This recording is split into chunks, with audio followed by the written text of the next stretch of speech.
I was recently a participant in a gathering of churches from around this diocese, people lay and ordained who came together to share their experiences of community and mission. I heard many encouraging stories. People spoke with pride about their churches, places where they feel known and cared for, places that feel like home. One woman told me that in her congregation, everyone knows everybody else. There are no strangers, she said.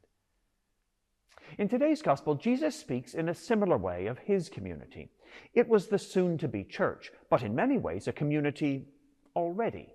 The disciples had journeyed together, worked alongside one another, and grown around a shared belief and mission. They were, by then, familiar. There were no strangers. Jesus tells them this must continue. They must go on caring for one another, taking him as their example. As a group, he gives them a command, something to remember, something to unite them. By this, he says, people will know that you are my disciples, that you belong to me. This description of a people, whether a church, a neighborhood, or even a nation, united by kinship, loyalty, shared ways of life, speaks to something deep in us. When folk know each other, they tend to look out for one another. When there's something shared, that bond can grow strong. It starts to feel less like a group of individuals and more like a family.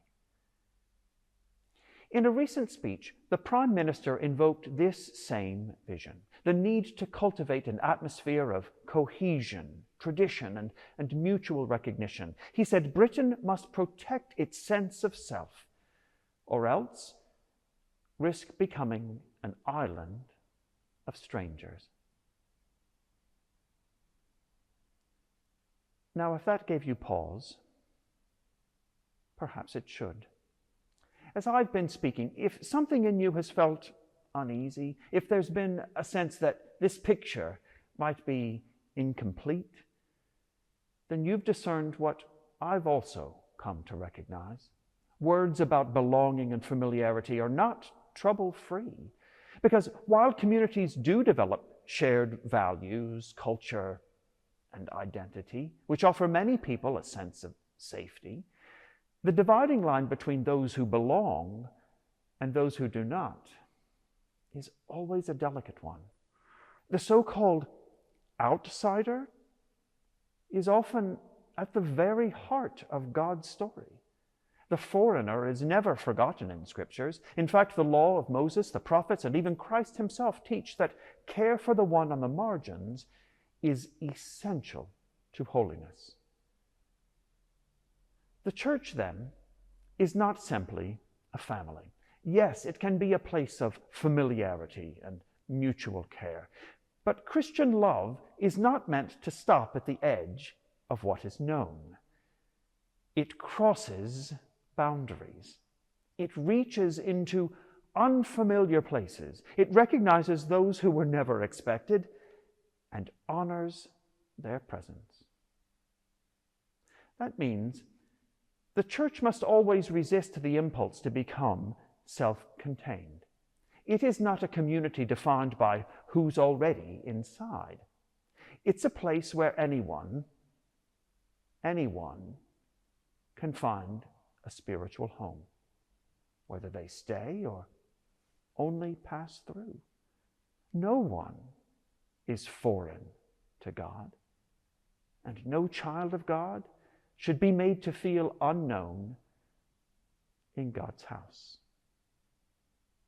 For in truth, all of us are, as the old phrase has it, strangers in a strange land. None of us is fully at home. Not yet. The church offers shelter and welcome, but it also remains open, vulnerable, not a fortress, but a threshold. The church is a place of gathering, Yes. But it is always, at its heart, a place for strangers.